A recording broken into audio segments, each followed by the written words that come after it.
Hello, everyone. Hello, dear colleagues. I'm really happy to see you online. We're having an international lecture today with amazing speakers. Actually, we're having two speakers today from New York. Before starting it, I would like to say thank you to our information partners, OLX and WorkUA. And actually, we are conducting this international lecture also for the audience of Global Business for Ukraine. And we are going to speak about solutions-focused management in the post-pandemic world. And I'm more than happy to introduce our today's speakers, Dr. Shelley Kelly, PhD, a licensed clinical psychologist and clinical neuropsychologist with more than 30 years experience in the field of child development.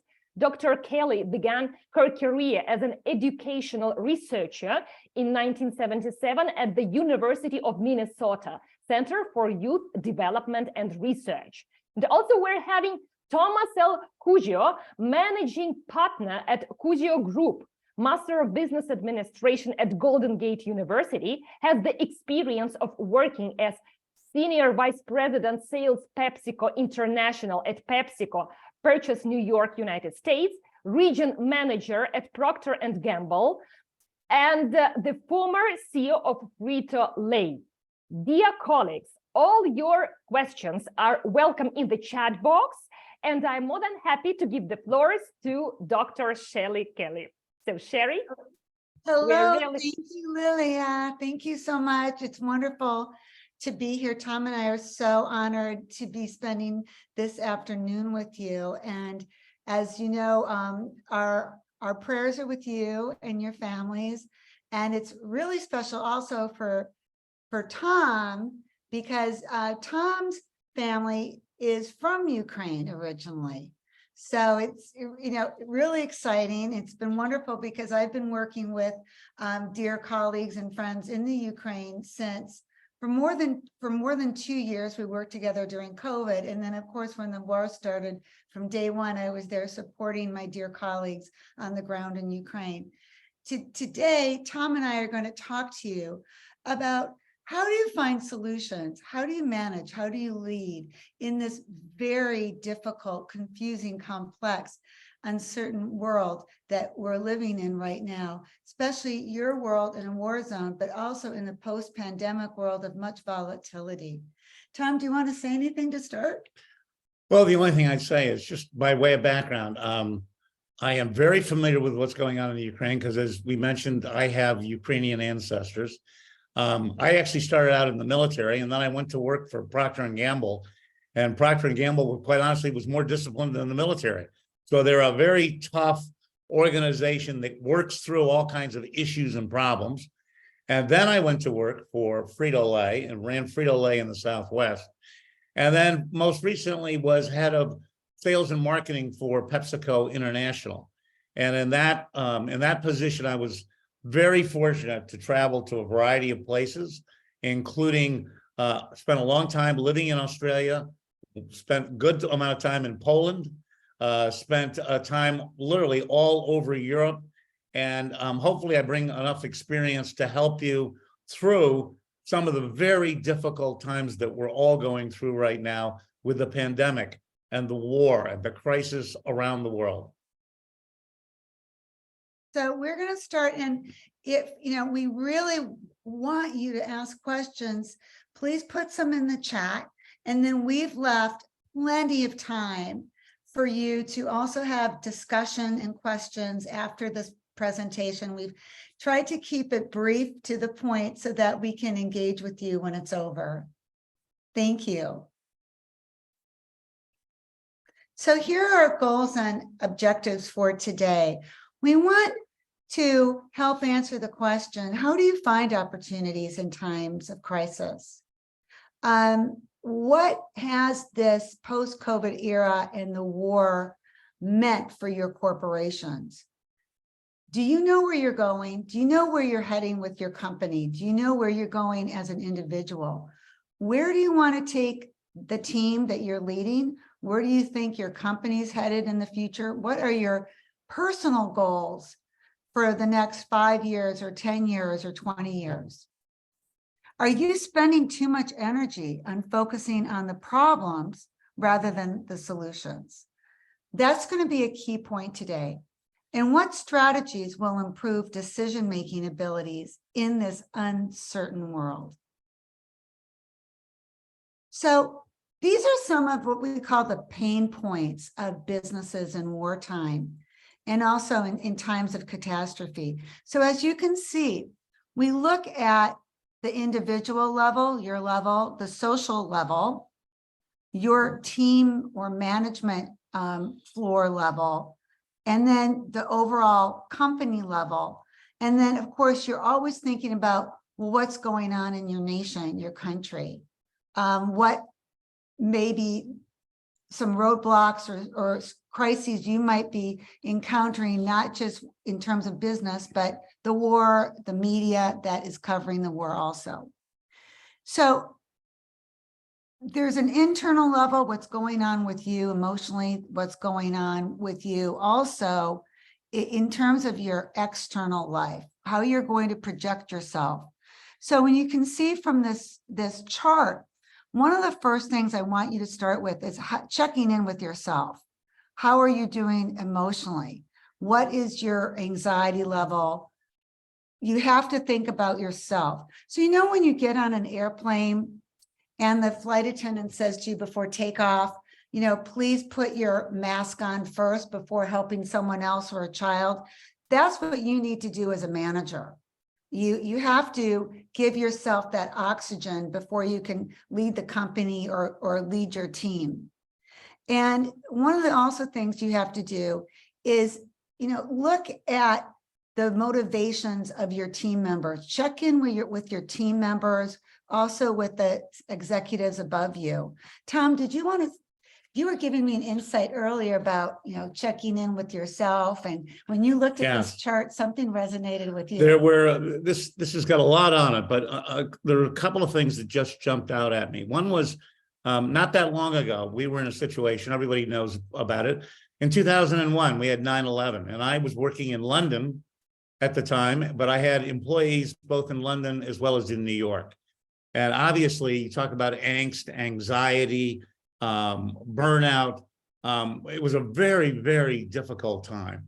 And the one thing I really enjoyed about working with people then is to give them goals, opportunities, and objectives so that they felt better about what they were doing and could move from being totally self-focused and, quite honestly, without much hope, into a new situation, which was, okay, this has happened.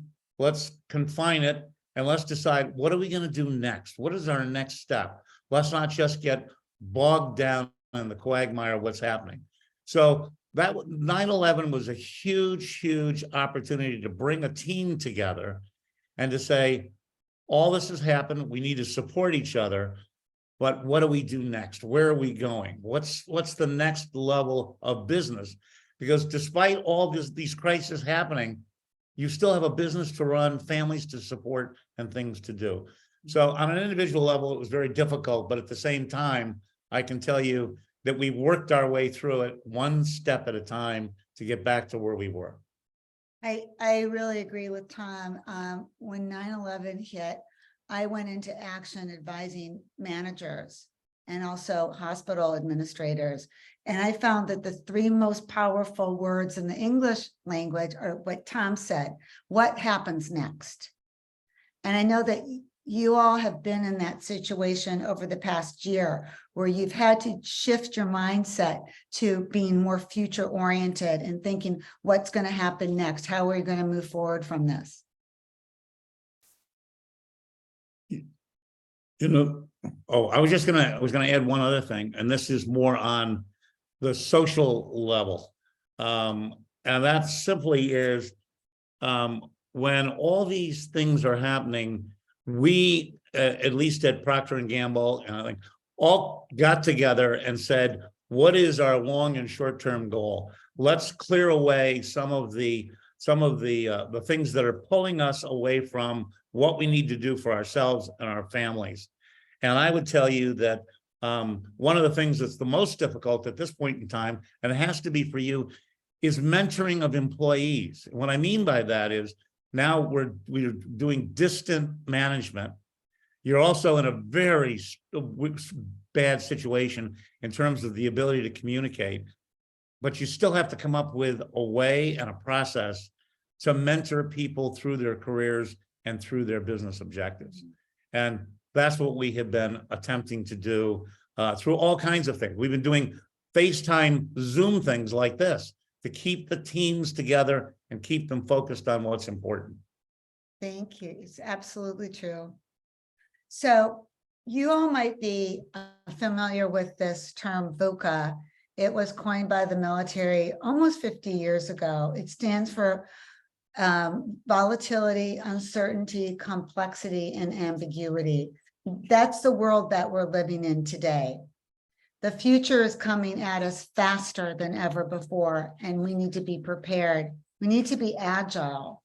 So how do we manage this? Well, we take, volatility and we create vision. We look at the uncertainty and we seek to understand. We take the complexity and become clear, embrace clarity instead of focusing on the complexity. And when we're faced with ambiguity, we have to use agility. So what's the best way to handle VUCA? Well, VUCA stands again for volatility, uncertainty, complexity, and ambiguity. And this is the way that business is going to be run now. In the future, we have constant changes that are now the norm for managing. As you've seen, we've already dealt with this in the past few years, how much has changed before even COVID. We had burnout from the pandemic, then the Ukraine war, now inflation, and a very fragile banking system, global warming, stress, anxiety, political unrest. So how do we deal with this? Well, let's look at it step by step. I have volatility. We counter volatility with vision. So you create a vision for your company. Where are you going? And you do that with managing with a purpose, not by accident. And that's a really important question to ask yourself as an individual. Are you managing with a purpose, or are you just managing on the fly? Are you just reacting to what happens day to day? Whatever will be, will be. That's not the way that you're going to survive. Knowing your destination for the company is not the same as your company's mission. And frankly, most of the companies I work with who have mission statements, their mission statements are outdated, or their mission statements that look the same between companies. If I look at Colgate, if I look at Procter & Gamble, if I look even in insurance or healthcare industries, the missions are pretty similar. That, it's like they hired the same people to write the mission statement, but your destination's unique to yourself. We want to meet the uncertainty with understanding. Uncertainty is going to be like a very bad disease on your team. Employees don't function well in times of uncertainty. So understand what your employees or your board or your C-suite executives expect of you. And I'm going to get back to that because clarifying expectations is key to survival, key to success, key to helping your business flourish. Knowing what you can do that is fighting the ambiguity with agility, being able to move, shift your intentions, shift your response set very quickly, shift for the future. Knowing what your competitors are doing in this situation is also key. So we're going to break down ambiguity into choices. So how do we survive in this new world? This is actually a really good book, if you get it, by Oliver Mack. He's the lead author of Managing in a VUCA World. So you're going to learn how to reason, not react, not be impulsive, even though you think you should be, or you have that temptation to react because you are in crisis mode. Learn emotional communication. Learn how to speak in a way that fosters positivity and a self-confidence among your team members. Learn to become proactive instead of reactive. Tone down those impulses. Be decisive, yes, but not impulsive. We're going to talk today more about conscious motivation and what motivates you to be deliberate. Learn to value yourself. Focus on your strengths, what you're good at. You've been through crises before. You're going to use those same strengths to get through future crises. And learn the positive power of choice, thoughts, responses, and actions. So I'm going to talk about this. These are the stages of crisis response in corporate America or in any healthcare industry as well. You go through denial, resistance, then you start looking at exploring new ways, and then commitment. So here are the target points. Adversity is not an invitation to helplessness. Okay? Know what your emotions are alerting you to. So that's the first step in not becoming reactive.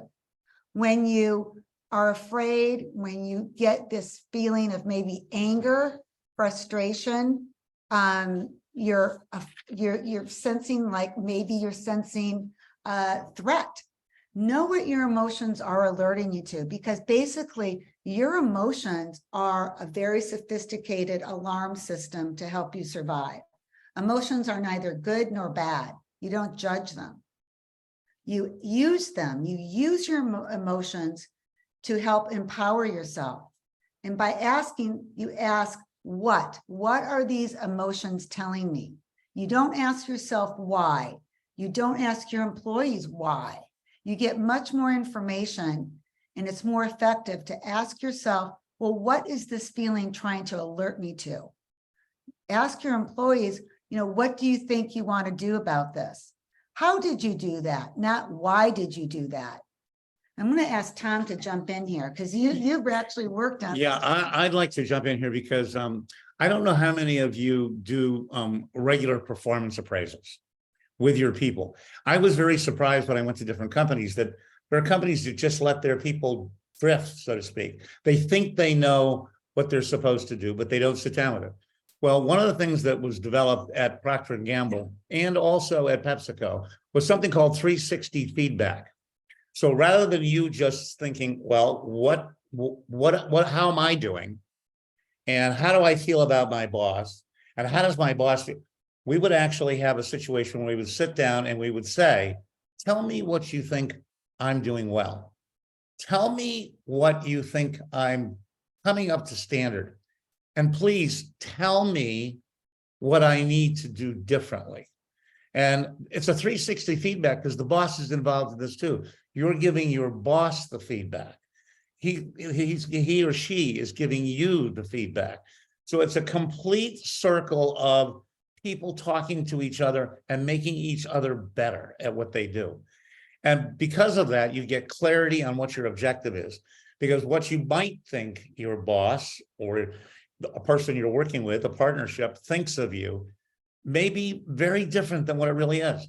So it's very important that it's clear to you that you have an understanding of your strengths, your needs, and what you can do better at, and in a very positive way. Because there's lots of managers who will give feedback and it's negative and it doesn't work. That doesn't work. You've got to help bring somebody along in a very positive way so they're feeling good about themselves. That's what I would add to this. We're going to talk about that in just a minute. It's going to be really interesting. Oh, so I'm going to go like this. There you go. So I love this, and we'll have Tom talk about this. What I always ask my clients, Tom, what business are you in? And they'll invariably say, well, I'm in the shoe business. And that's the wrong answer, right? So let's It's the wrong answer. And I'm not in the snack business, and I'm not in the fizzy drink business. And I wasn't, I can tell you, I wasn't in for Procter & Gamble. I sold shampoo. I'm not in the Head and Shoulders business. I'm in the people business because all my interactions are through others. And what I'm really doing is developing people and their goals, their objectives, which hopefully align with what we've defined for the company. And I think that's really what it's about. It's getting to know your employees, getting to know how they react. And that's how you'll change outcomes is you have to understand that it's not just about today's, because it changes so quickly. I can tell you that Procter & Gamble has expanded to hundreds of new products, ancillary products, things they never thought of because they said to their people, what do you think about this? How else might we expand our business? I'll give you one example of that. And I'll make this a newer example. This would be a PepsiCo example. So at PepsiCo, we're trying to sell more snack foods. We were in consumer goods, so we're trying to sell more snack foods. So somebody said, I know, what we'll do is we have these corn chips that everybody's familiar with. We have these corn chips, and what we'll do is we'll buy a salsa company. Well, we don't know anything about salsa, but we bought it anyway, because you thought, well, it's a good addition to what we're doing. So we buy it. Then someone else says, because we're asking our people, it's because it's a people business, well, how else might we expand this business? And they said, well, here's the thing is, why don't we, instead of just putting salsa, very simple concept, into the snack food section, why don't we put it in the vegetable section? Why don't we put it in so all of a sudden distribution mentality changes. Then in addition to that, someone came up with the idea, which I thought was pretty darn good. They said, well, we're not selling a lot of salsa, why aren't we? And one of our employees said, well, you just put a chip in it and the salsa falls off or whatever. So someone else came up with an idea and they said, why don't we make a cup out of these tortilla chips? We'll sell, and you know what? Salsa sales doubled because of one employee's idea. And because it was a people business, it wasn't just about, well, got to sell more chips. How might you do that? So that's what I think of in terms of it affects short-term outcomes, long-term outcomes, but it's all about how can I count on my people to come up with new ideas to expand my business. That's really interesting. I think you know the person that came up with that idea for the scoop, don't you? I know them, but I'm not going to speak about them because they're sitting with us. He invented that. There you go. So we're going to talk more about don't short the outcomes in a second. So one of the things that I try to teach my executives that I work with is mindful choice strategies. That means, you want to be solutions focused and not focus on the problems, but focus on the options and the solutions, and be mindful of what you're doing instead of having your mind full of unnecessary stressors. So the first step is acknowledge your emotions. Acknowledge that although you're a manager or a CEO, you're still a human. Okay. And you still have feelings, and you need to identify those feelings and not judge your feelings. Like I told you earlier, emotions are not good and they're not bad. They're signals, they're alert systems to you. So help yourself and your employees feel less powerless by taking action and feeling like they're in control. Anxiety happens with business people when they don't know what to do or they don't feel like they can take action. And that's what really stresses you out and puts you on the path for failure. Always do something good for others. Psychologically, this works in a crisis. And we certainly have seen this in the US after 9/11. I've been working with executives and psychologists in Ukraine since day one of the invasion.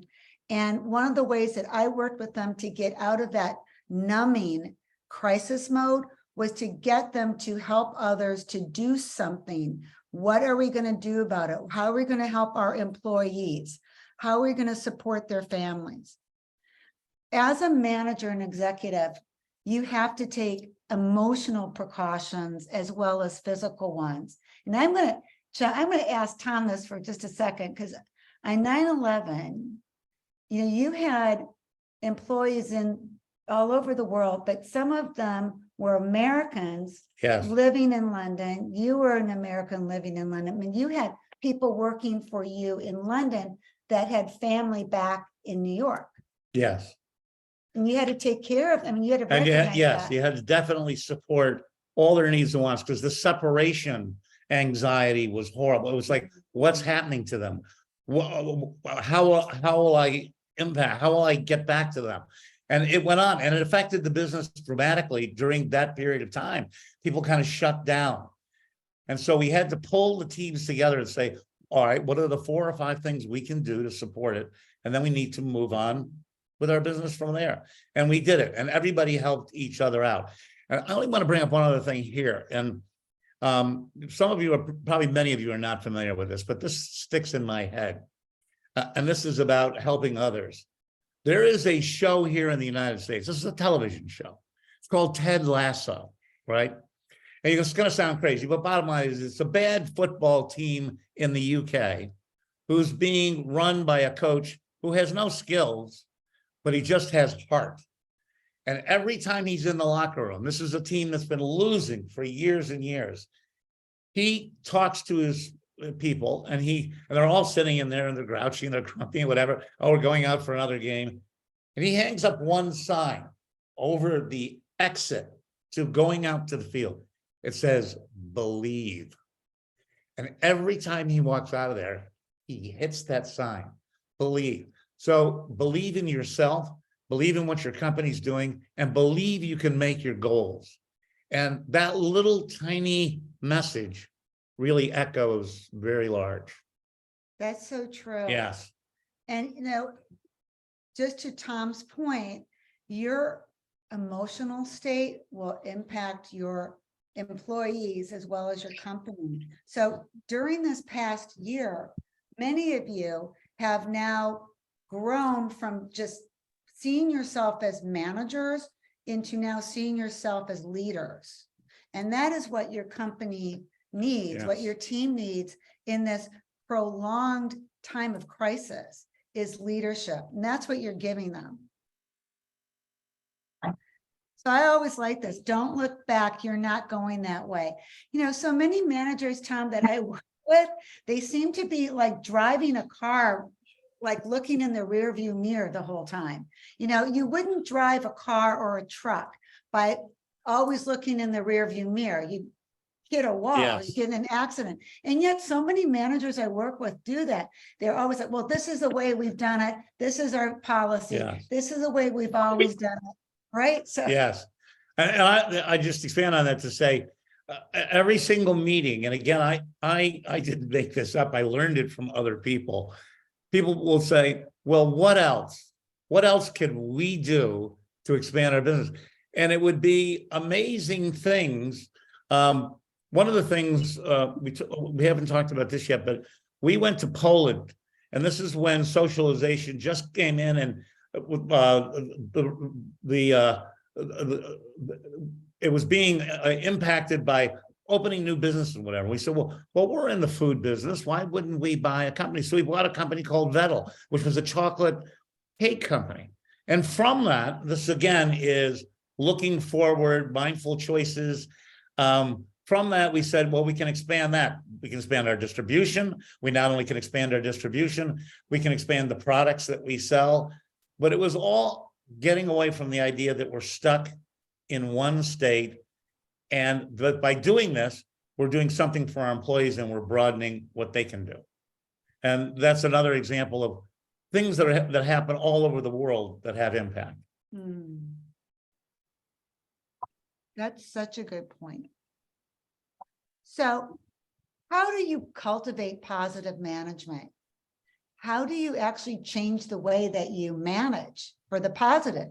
Here are the basic strategies of leadership psychology. As you may know, if you change the way you think, you will change the way you feel, and then you're going to change the way you act. The first step is to change the way you think about things.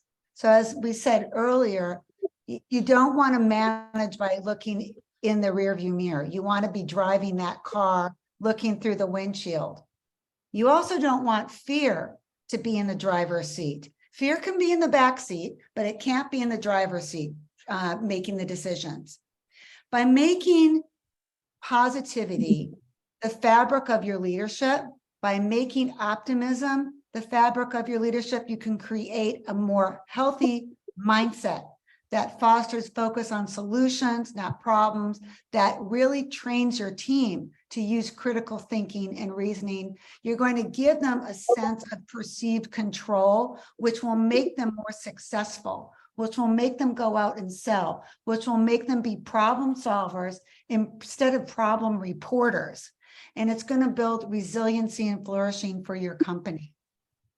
So Tom alluded to this a little while ago. I want to show you this. This is a study from a few years ago. And this is a functional MRI study that was done on the way people manage and give feedback. Well, guess what? So if you look at this interesting fMRI of the brain, okay, and they put people in fMRI or functional MRI scanners.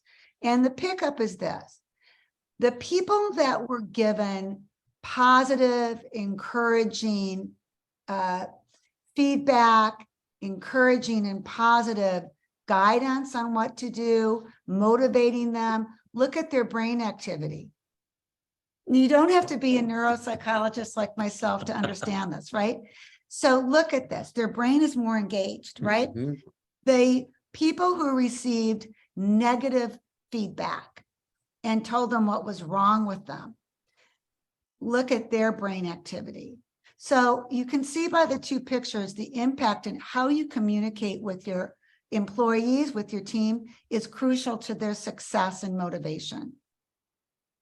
So how do you manage? I'm going to ask Tom this. Did you focus on the negative? I don't think you did, because you're not a negative person. There's not a negative bone in your body. So I'm going to ask you to talk about this one, Tom. Well, back to that. I approach, every interaction with every one of the people that work with me as a positive experience. Like, I want to make them feel better about themselves.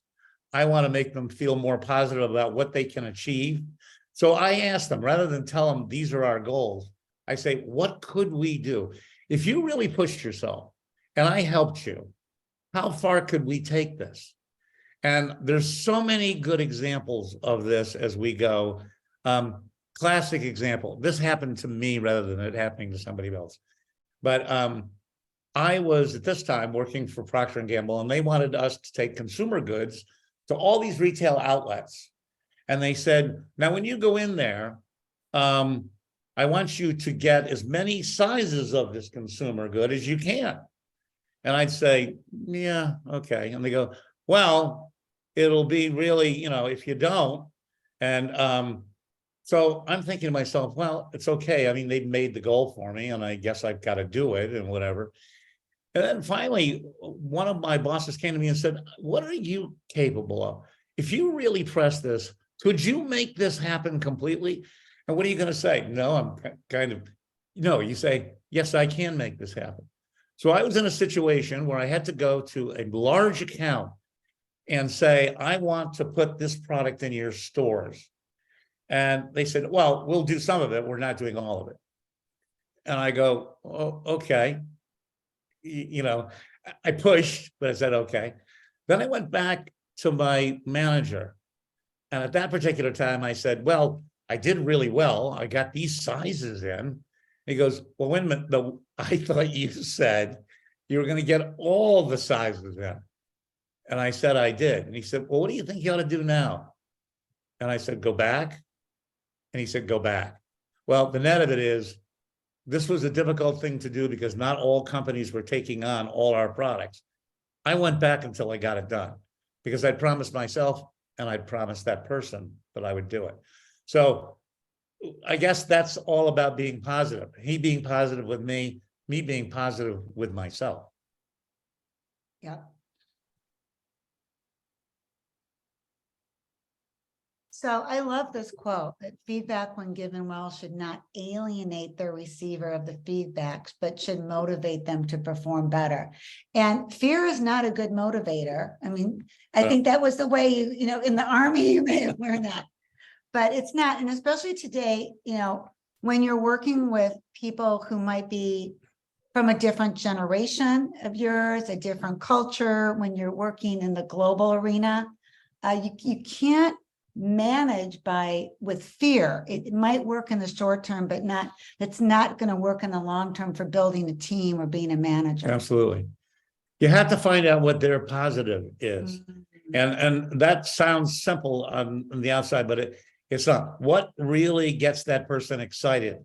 And there's so much to accomplish. People love to get positive feedback.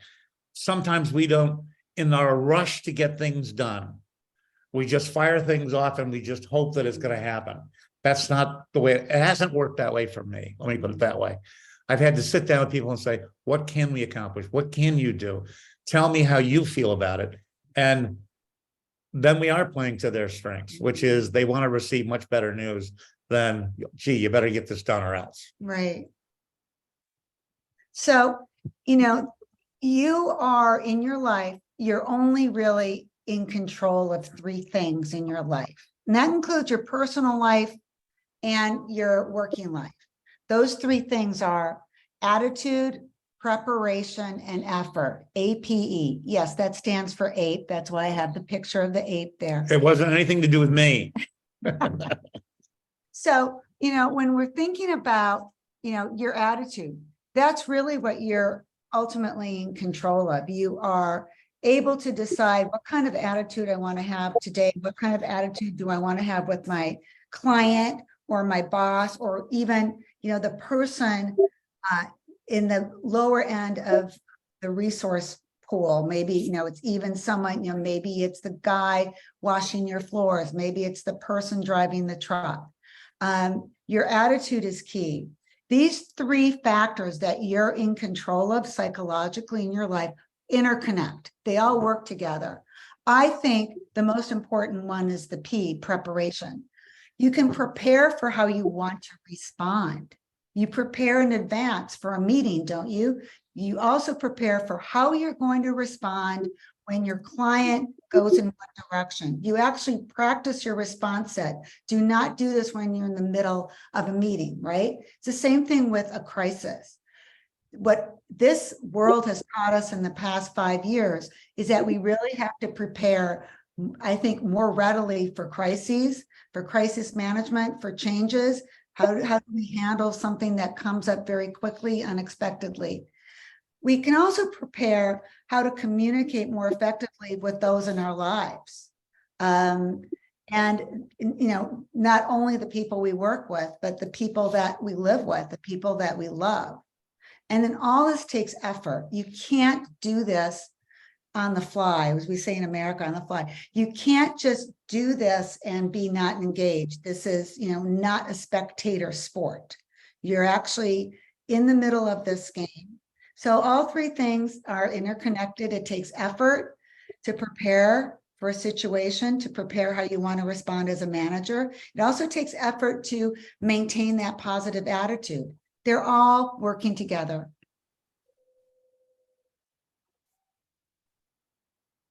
So one of the questions that I ask,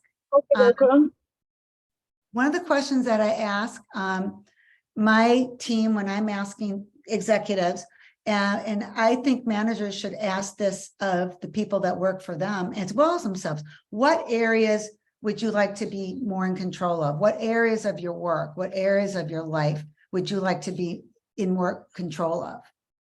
When do you feel most vulnerable in your job? And are you feeling burnout? And burnout happens when you have a very small sense of control. That's why I brought up the control issue. Employees get burned out when they feel that they have no control, no say over anything, when they don't get positive feedback, when they feel like anything they do won't really make a difference, and that somebody doesn't really care. So we don't want employees, we don't want yourself either to get burned out. And I don't think there's a single employee out there that will say, well, I don't want to, I don't want to be respected as much. Everybody wants to be more respected. Yes. Okay. And most people want to know, well, how can I make more money? Right. Yes, And most people, I think, actually do want more responsibility. They may not want more work, but I think they want yes. to have a greater Yeah. sense of control. Do you want to add to Yes, that? I would just say, this is all about the mentorship that we all have a more difficult time with now that we're in one of these environments where everything's spread out, whatever. This mentorship is so important to stay with people, to reevaluate all the positive things they're doing. And I also want to come back to something that ties in with this that Sherry had mentioned in the previous slide, and that's preparation. And this is a real quick little story on this one. I used to say that Procter & Gamble was much more strict, much more disciplined than the military. And in a way it is. They expect you to do certain things, but they teach you how to do those things. So a classic example, I'll make the story short. We're getting ready to give a big presentation. It's early on in my career. My boss says to me, "Are we all set for tomorrow?" I go, "Oh, preparation for what?" Yeah, I'm set. We're going to use an overhead projector. This is for you older people out there who remember overhead projectors. I said, "Oh yeah, I've got that all set up." He goes, "Well, maybe we should run through the presentation." Oh, I said, "You mean prepare?" Yes, we're going to prepare for it. And I was still relatively new, so I said, "Hey, whatever you say, we're going to go do." So I get on I start the presentation. I put the first acetate, for those again who are that old, up. And in 2 acetates into it, the light bulb burns out in the projector. And it's going to sound like a minor thing, but it was a lesson learned. I said, "Oh, I guess," to my boss, he's the only one in the room because we're rehearsing this. I said, "I guess I have to go get a light bulb." And he looks at me like he goes, "So what would you do tomorrow when you're giving this presentation? What would you do? Would you go up and say, 'Oh, the light bulb went out'?" All of a sudden, for me, the light bulb went on. You've got to be prepared for these things. And if you're more prepared, you don't feel vulnerable in your job. You feel like you're going to nail this thing. So little side story, but it speaks to preparation and not feeling vulnerable because you're so prepared you can get it done. Absolutely.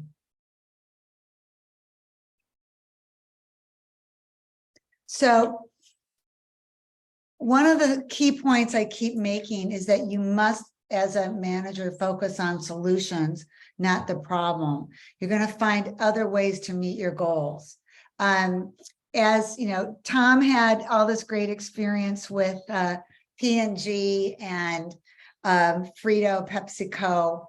I started out working for another really big consumer products company called Philip Morris. And I was working on their number one product at the time, which was a certain cigarette called Marlboro.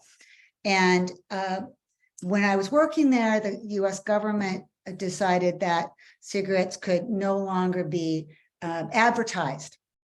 Okay, they had stopped TV advertising about 10 years before I got there in the 70s. And then when I got there, and I think they did this just in my honor, Tom. They decided, "Oh, you can't advertise in magazines anymore." Okay, so I was fearful of my job, right? Yes. Okay, and so I quickly had to not focus on what's the problem. We can't advertise in magazines anymore, and I can't see that handsome Marlboro man anymore, right? So we decided that we were going to advertise in other ways, by signage, by sponsoring sporting events, by sponsoring music events throughout the world, which we did. So you have to generate other ideas to get the messaging out there and to sell product. Some of the older men on my team were just devastated because their whole life had been about advertising. And, Marlboro was an iconic brand, right? You think of the cowboy. Yes. And so we had to shift it and, to a totally different image of what that cigarette represents. So one of the things that is key to understanding is when you are in a crisis, as a manager and as an individual, you develop something called tunnel vision effect. This has been studied for decades in the military as well as in transportation. This is something pilots very well know about. Truck drivers know about this. This happens to executives as well. Your faulty perceptions and narrow focus actually result in self-sabotage.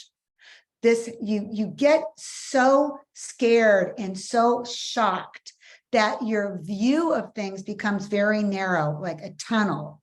So physiologically, not just in your mind, but actually your vision narrows. So what happens is that you can't see the opportunities that are in a larger perspective. You just focus on the problem, or you focus on one idea. And as you know, because you probably worked for managers like this, some managers get so attached to one idea, we have to do it this way, that they'll even find, I call them the clapping seals. They'll find, minions or people to support them, even though it's a really bad idea, because they're so invested in it. So what happens is when you're in tunnel vision, you don't see the options, choices, alternatives. So how do you escape from tunnel vision effect?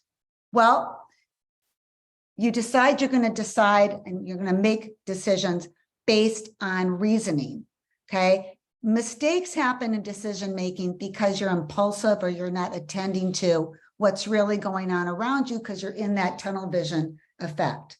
Here are the 3 T's of escaping tunnel vision. Think things through. Realize that you might be in tunnel vision is also a first step. Knowing what happens to your mind, what happens to your perception. The next key point is identify and create choices. If you see a choice, you will have a choice. If you have a choice, you have a chance. If you don't see options, if you don't see choices, you have to create them, right? Yeah. Tom, and you've probably done this hundreds of times in your business where you've had to create an option or create a choice. Well, I'm thinking of a couple right now, which are, I worked in Australia for a long period of time. And we had choices of either starting our own business or buying a current business, which didn't really want to be purchased. And we said, well, we've got a choice here to make. We can't just keep just sitting waiting because the business is going nowhere. And so we ended up not only buying it, but then we said, okay, our choice is, are we going to just stay with what they have, or are we going to expand dramatically?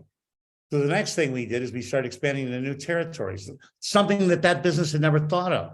They were just very happy being a regionally focused business. Then we changed our mindset and we said, no, we don't want to be a regionally focused business. We want to be the biggest business within all of Australia for consumer goods. That was a new mindset. It was a new change. And the people in the business got it and they took it on. Expanded distribution. We bought distributors. We did things we would have never done had we just said, we don't have any choices. We bought the company, let's just run it. So that's what I think Sherry's talking about. You've got to think well beyond where you're, and then what's the next step after you purchase that thing? You can't just say, well, I'm going to purchase this and see how it goes. So we were thinking miles down the road when we bought the business. That's exactly right. What comes next? Where do you want to go? What's your destination? Where do you want to be? Where do you want to take the company in the next 10 years, not just tomorrow? Focusing on what comes next also will keep you from making impulsive, stupid, automatic decisions. So, when you're in a crisis, or even when you feel like you don't have a choice in your business or as a manager, you feel like you're trapped in this maze, okay? And there's 2 ways about getting out of a maze, Tom, right? Now, I always start in the middle and work my way out. How do you start? The other way is to start from the outside Yeah. and figure out how to get in, which is contrary to just how people think, well, I'll get in here, and then what I'll do is I'll keep running into walls until finally it'll happen to me. the other way is to start from the outside of the issue, the problem, or the opportunity, and say, how do I work my way into the center, into what I really want? And that is a great analogy, the maze analogy of where am I? Because we've all done that maze thing, and you do feel locked in and insecure when you're doing that, unless you're in charge. Right. You're the one who's figuring it out. And this is like part of the problem that we run into when we're managing people, because there's some people that think, well, let's work our way from the outside in, or Yeah. from the end to the start. Yes. And then there's some people we work with that just can't see that, and they just start from the beginning and get stuck in the dead end. And then there's some people that say, where's the cheese? Where's the middle? Where's the cheese? Okay. So even, knowing how your team thinks like that will help you Yes. manage better and reach your goals. It's an interesting question. So I'm going to kick this over to Tom, because you have actually led your companies through many changes. We just talked about the cheese, and I think the cheese is your goal, the middle of whatever's in the middle of that maze, right?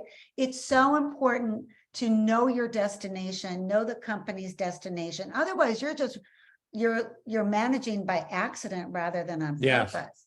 And like I said earlier, you want to focus on the goals and the destination rather than on the here and now, Yes. or even this quarter. Exactly. Okay, so I want to talk. And there's a about lot that. of people that manage quarter to quarter. Yeah. I mean, we've been guilty of that. We were guilty of that at Procter & Gamble. We were guilty of that at PepsiCo. Gee, what are the quarterly results going to be? Hmm. Well, then somebody said, well, forget the quarterly results. Where are we going to be in 10 years, and who do we want to be? The example that comes to mind right now is I started work when I started working at Frito-Lay / PepsiCo. It was Lay's potato chips driven off one Model T truck. Swear to God, this is how it started. Herman Lay, who, by the way, was in the office next to mine. Herman Lay started the company by selling potato chips. Then Pepsi bought Lay's potato chips. So there was a Pepsi can and potato chips. We could have stuck with just selling Pepsi and potato chips. Somebody said, no, we're not a salty snack food company. We are not a beverage company. We're a consumer goods company. How big can we make this thing? What are the other ways we can expand our business? New products, new geography, new logistics. And all of a sudden we started thinking outside the box. It wasn't just, I'm in the box, I've got to keep going until I run into the next wall. We actually saw the long-term vision, and we got everybody on board through a series of meetings, which I guess now we have to Zoom, but we can still do them. A series of meetings where we really rallied the troops. Here's our long-term vision. Here's how we might get there. What can you add? It was all very, very exciting stuff. And quite honestly, now, if you look at the company, whether it's PepsiCo or even Procter, these are $300 billion companies. And it all started with a guy on a potato chip truck and another guy saying, you know what, in a drugstore, I started by pouring this thing called a fizzy drink, a Pepsi, a cola, and it expanded because people thought this isn't enough. There's a bigger picture. That's all I'd say. Yep. So, focus on where you want to be. Like Tom said, where are you going? And how, how many companies can you name? Because I can name probably a dozen that actually started out of a crisis. When you're in business school, at least in the US, I don't know, maybe you do this in Europe too. In the US, we study this. We study cases all the time. I think we study cases more than theory. Yes. And we study, what businesses did. And when you think about just taking the 20th century, how many businesses started during crises of, World War I, the Great Depression, World War II, the Korean War, Vietnam. So many things were invented in times of crisis. Look at this as an opportunity.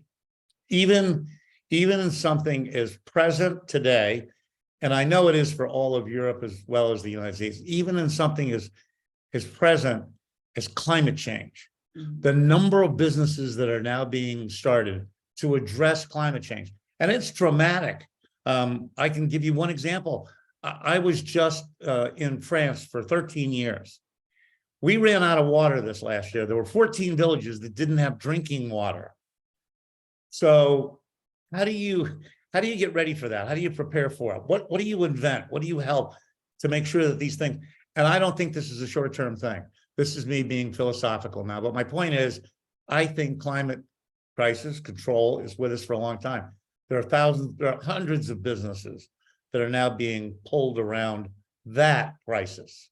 So Sherry's right. The crisis is, they do build new businesses. Yes, and you're probably right now being in Eastern Europe, being in Ukraine, already creating new consumer goods, new services that came out of this war. So how do you know what choice is the right choice? Okay. Identify your goals, like we said, your long-term goals. Identify where you want to take this company, where you want to take your team, where you want to see yourself. And then to what Tom spoke to earlier, identify expectations. This is crucial. When I work with management, I do actually a spreadsheet on expectations.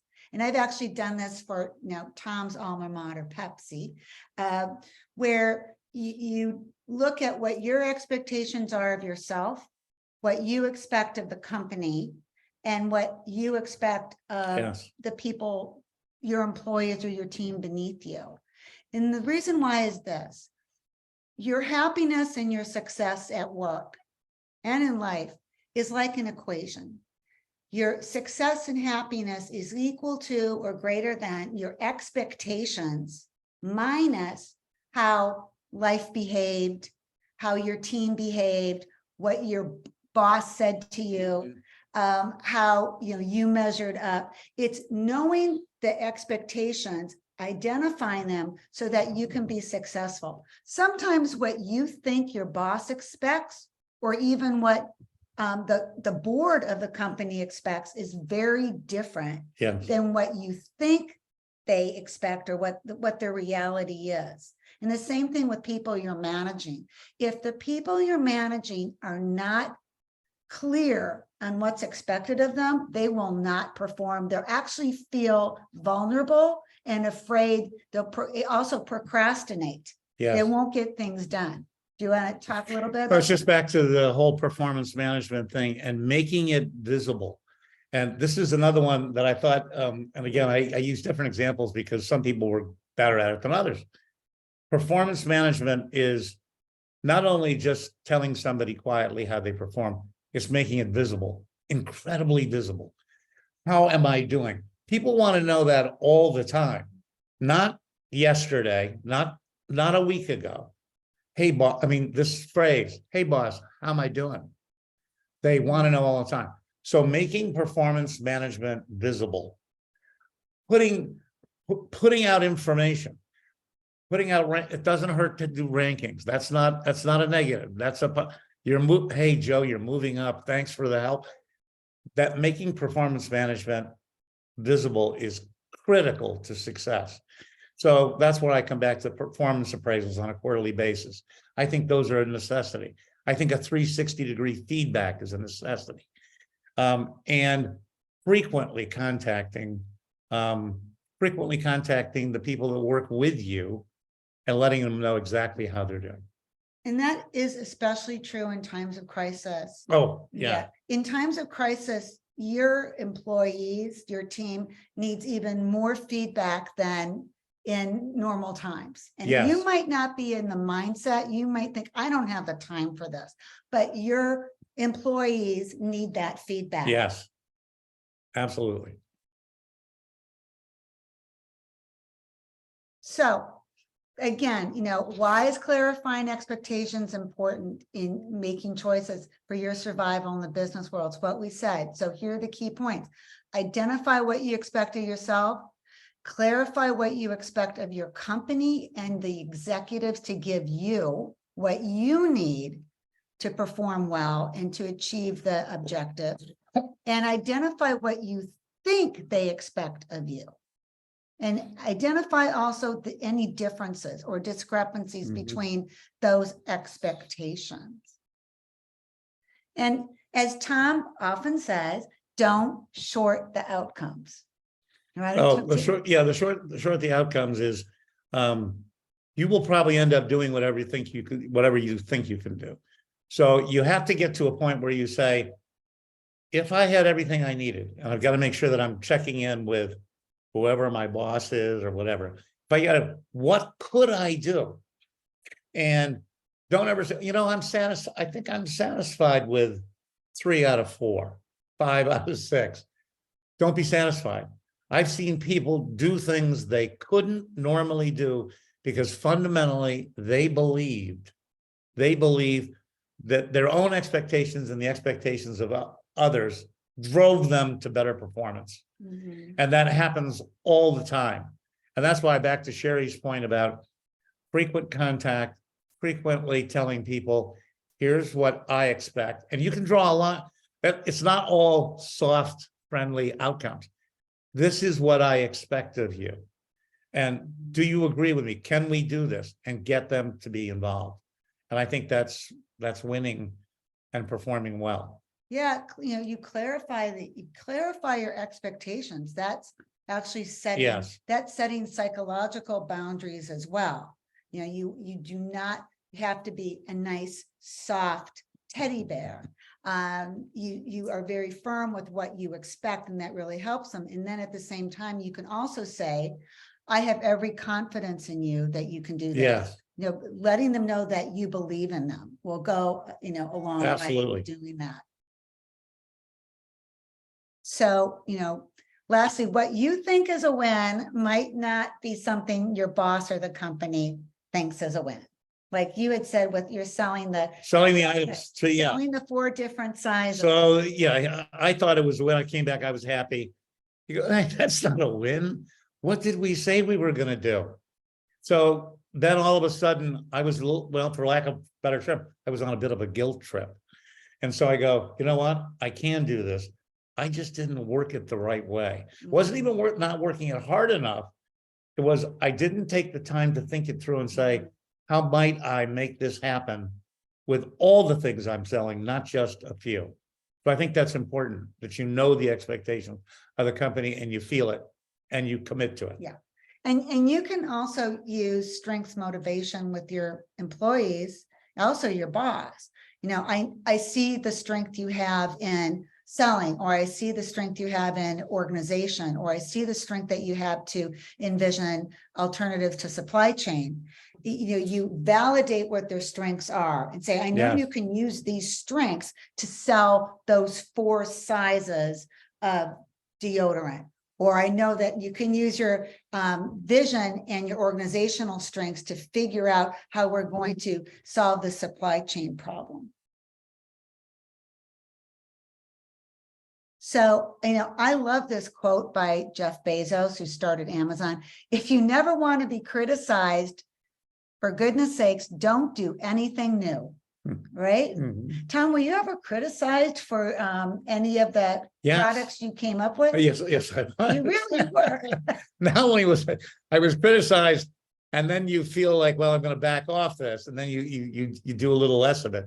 But no, there were, because I was in charge of marketing and sales for a very broad company, people would bring ideas in, and even I would say, hey, I'm not so sure. I didn't really think it through. I didn't really test it. And so people would say, well, why would you even think about this? And I go, well, because this can work. This can be positive. So yes, I think you've got to continue just to encourage people to think outside, the traditional thing, think outside the box. Yeah, what else could we do? Going beyond just delivering potato chips and soft drinks, what do we do? Well, now it's interesting because when you think of Pepsi, you think of Pepsi. You know that they have over 350 beverages, not just Pepsi, 350. You got Tropicana orange juice, you've got Gatorade, the list goes on. Somebody thought of that and brought it up as a new idea. And somebody probably shot them the first time they brought it up, but they came back, they persisted. Did they shoot you with your Dorito The chip, scoops. your Tostitos scoop? No, they didn't, they didn't shoot me, but it was questionable at the Okay, time. It was It questionable. was questionable, exactly. I had this interesting challenge when I was in the corporate world. This is really funny. I was given the task of how do you market fertilizer? Okay, sounds redundant, doesn't it, I was Tim? gonna say, she's still doing it. No, I'm kidding. So this was a fertilizer company in the US, and they wanted to expand from the agricultural market into the consumer products market, direct to consumer for their own gardens. And so what I ended up doing, I thought of this idea, Tom, in the shower, actually. Yes. I decided to make a deal with Disney, and I made a deal with Disney. And this fertilizer became the official fertilizer of Walt Disney World and also Disneyland in California.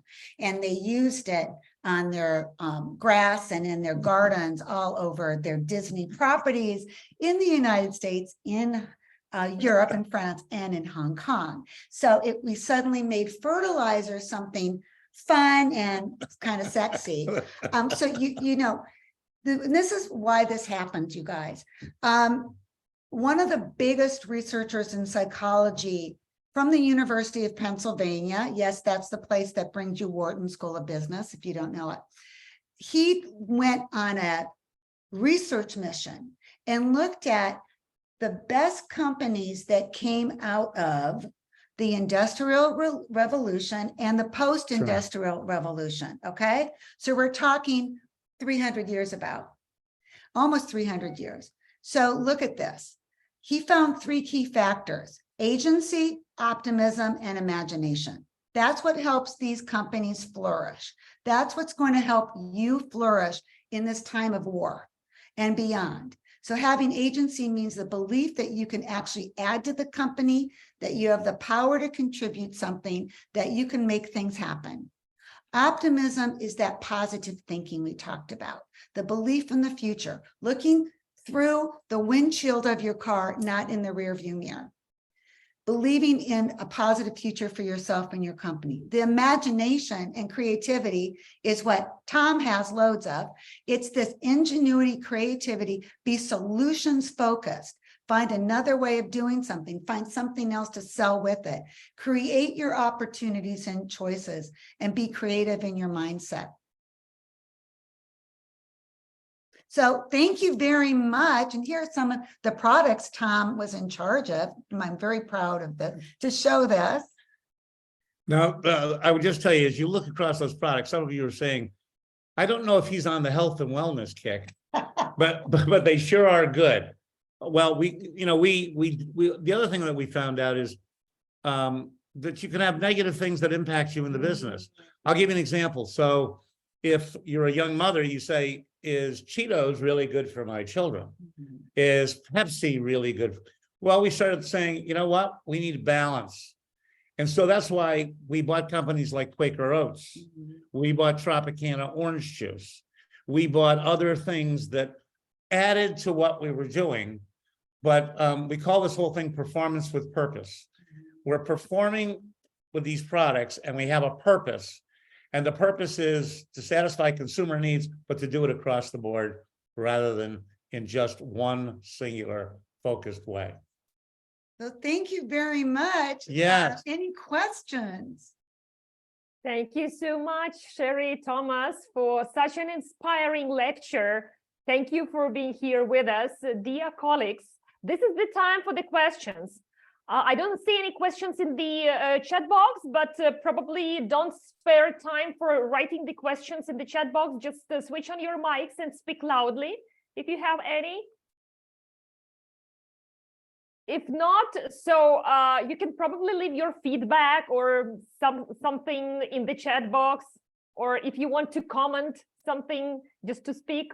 Well, you know, also here are our emails if you want to ask us directly or email us a question. Sure. If you're shy, do that. Lily, do you have any questions for us? Actually, I was listening carefully the presentation, and everything was clear and inspiring. Everything was absolutely perfect. So no questions so far.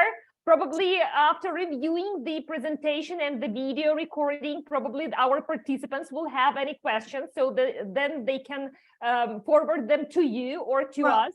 We have a question for you and your participants, okay? Okay. What kind of help or support do you need from business people in America? What can we do to help you all? Nice question. And we have a lot of words of thank you to you in the chat box. Okay, so nice question to you, dear audience, dear participants.